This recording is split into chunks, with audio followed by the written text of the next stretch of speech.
श्रीमान वेंकटनाथार्य कवितार्के केसरी वेदांताचार्यवर्यो मे सन्निधत्तां सदाहृते रामानुजदया पात्रं ज्ञानवैराग्यभूषणं श्रीमद्वेंकटनाथार्यं वन्दे वेदान्तदेशिकं लक्ष्मीनाथसमारम्भां नाथयामुनमध्यमाम् अस्मदाचार्यपर्यन्तां वन्दे गुरुपरम्परां यो नित्यमच्युतपदाम्बुजयुग्मरुक्मव्यामोगतसतितराणतृणाय मेने अस्मद्गुरोर्भगवतोऽस्य दयैकसिन्धोः रामानुजस्य शरणौ शरणं प्रपद्ये श्रीवत्सचिन्नमिश्रेभ्यो नमभुक्तिमधीमहे यदुक्तयस्त्रये कण्ठे यान्ति मङ्गलसूत्रतां श्रीपराशरभट्टार्यः श्रीरङ्गेशपुरोहितः श्रीवत्साङ्कसुतः श्रीमान् श्रेयसे मे अस्तु भूयसे श्रीपराशरभट्टरुடைய ஸ்ரீரங்கராஜஸ்தவம் உத்தரசதகம் அனுபவித்துக் கொண்டு வருகிறோம்.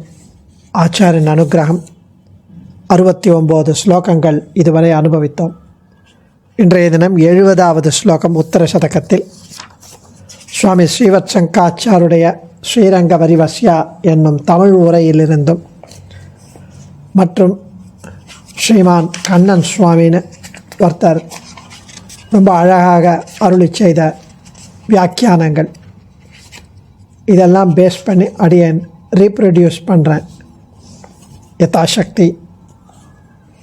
இது 70வது ஸ்லோகம் பலராம அவதாரத்தை பற்றியது.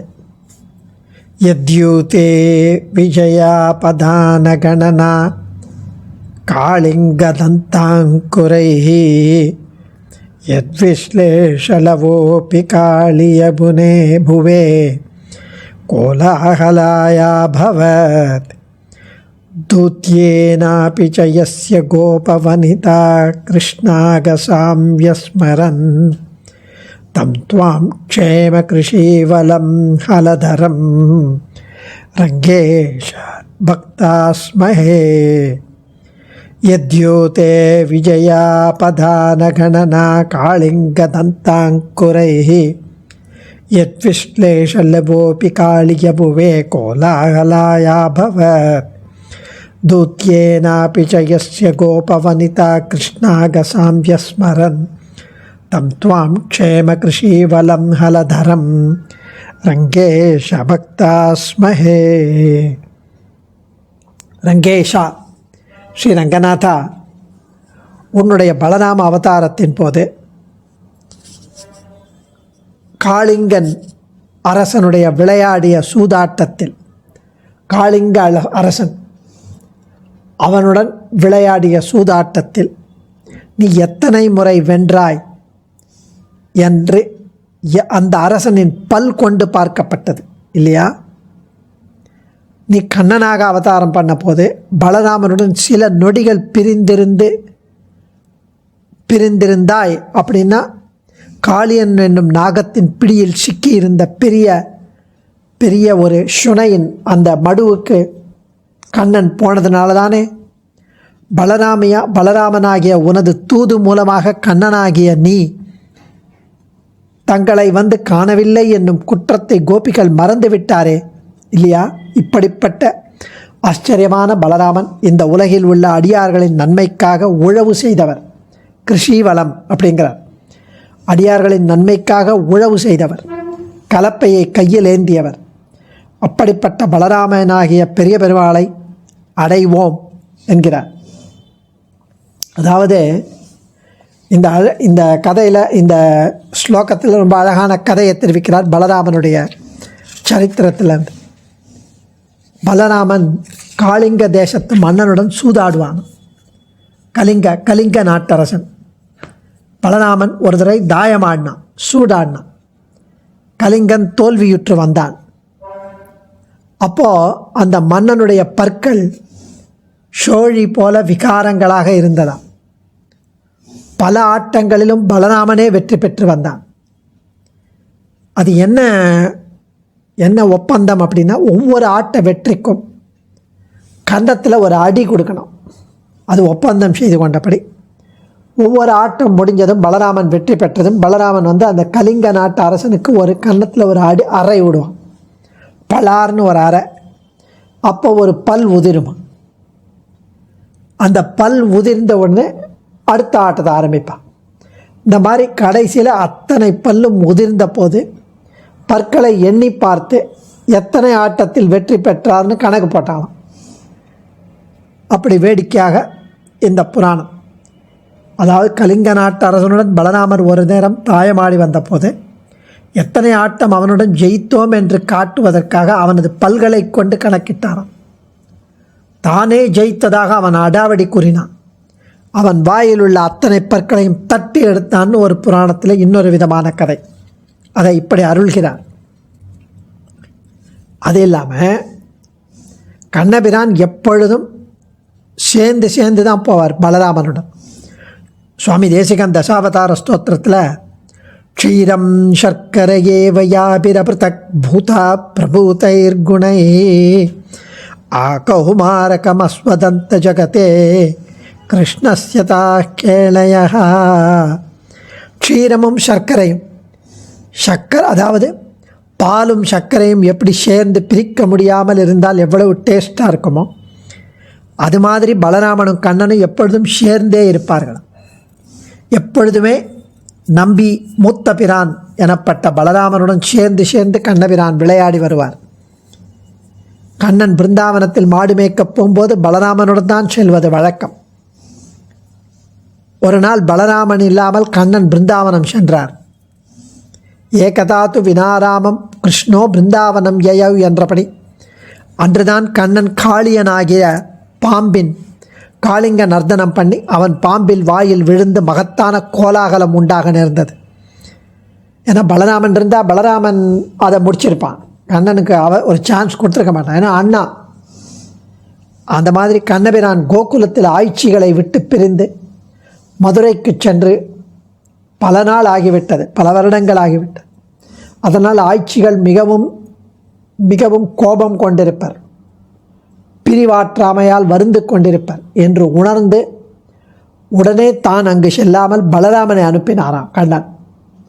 அவரும் அங்கு வந்து தேனினும் இனிய தன் பேச்சினால் ஆய்ச்சியர்களின் கோபத்தை தணித்தார், மாற்றினார்.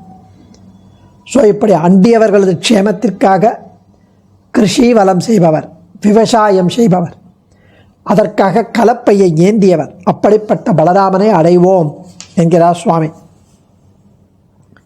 ரங்கேஷா, ரங்கநாதரே, தியூதே, பலராமனாக தேவரீர் ஒரு அரசனுடன் தாயமாடிய போது விஜயாபதான கணனா இத்தனை முறை வென்றோம் என்ற கணக்கானது. காளிங்க தந்த அங்குரைஹி கலிங்க தேசத்து அரசனுடைய முனை விட்டு அரும்பும் பற்களால் ஆயிற்று என்பது. அந்த கணக்கு பற்களால் ஆயிற்று என்பது யத் யாதொன்று உண்டோ, யத் விஸ்லேஷ லவாபி, யத் யாதொரு பலராமனின், விஸ்லேஷம் பிரிவு, லவாபி கொஞ்சம் கூட, ஒரு கண நேரம் கூட, காளிய பூவே ஒரு கண நேரம் கூட இருந்தாலும் காளியன் என்ற யமுனை மடுவில் இருந்த நாகத்தால் நேர்ந்த கோலாகலாய அபவத், கோலாகலாய அட்டகாசங்களுக்காக ஆயிற்று, அபவத் ஆயிற்று.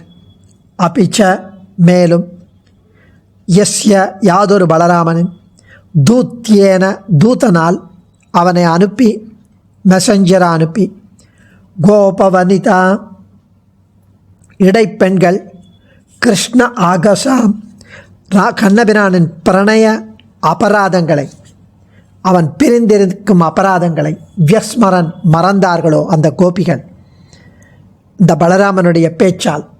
தம் அப்படிப்பட்டவன் க்ஷேம கிருஷீவலம் லோகக்ஷேமத்துக்காக பயிர் தொழிலை செய்பவர். ஹலதரம், ஹல அப்படின்னா கலப்பை, கலப்பையை ஆயுதமாக ஏந்தியவர், கொண்டவர். துவாம் பக்தாஸ்மகே தேவரீரை அடைவோம் என்கிறார். ரங்கேஷா துவாம் பக்தாஸ்மகே. காளிங்கன் மேலே அந்த மூத்த பிரான் பலராமன் கண்ணபிரான் விளையாடி வரும்பொழுது தனியே வந்தபோது ஒரு தடவை காளிய மடுவில் காளியன் நந்தகோபரை பிடித்து கொள்ள அதனிலிருந்து தந்தையை மீட்க கண்ணபிரான் காளியனை அழித்தார் என்றும் ஒரு பாடம். இது ஒரு பெரிய நிகழ்ச்சி. காளியன் மேல் எம்பெருமான் ஆடிய ஆட்டம் ஷாரி நிருத்தம் என்ற பெயர். 1000 தலைகள் கொண்ட காளியன் வாளை பிடித்து கொண்டு முதலில் ஒவ்வொரு தலையிலும் தமது திருவடியை அழுந்த வைத்து அப்படி திரும்பும்போது 1, 3, 5, 7ன்னு மாற்றி மாற்றி தலையை வச்சு தாவுவாராம். மீண்டு வரும்போது 1, 4, 8 அப்படின்னு 3 தாழ்வாராம். அப்புறம் 1, 5, 10, 15 அப்படின்னு 4, 5 அப்படின்னு மாற்றி மாற்றி எகிரி குதிச்சு தாவுவார். ஸோ 7 வரையில் இது மாதிரி புல்லாங்குழல் ஊதிக்கொண்டு ஆடினாராம். ஷாரி நிறுத்தம்.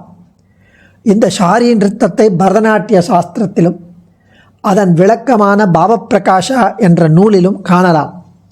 சரஸ்வதி கண்டாபரணத்தில் போஜதேவன் இதை காட்டினார்.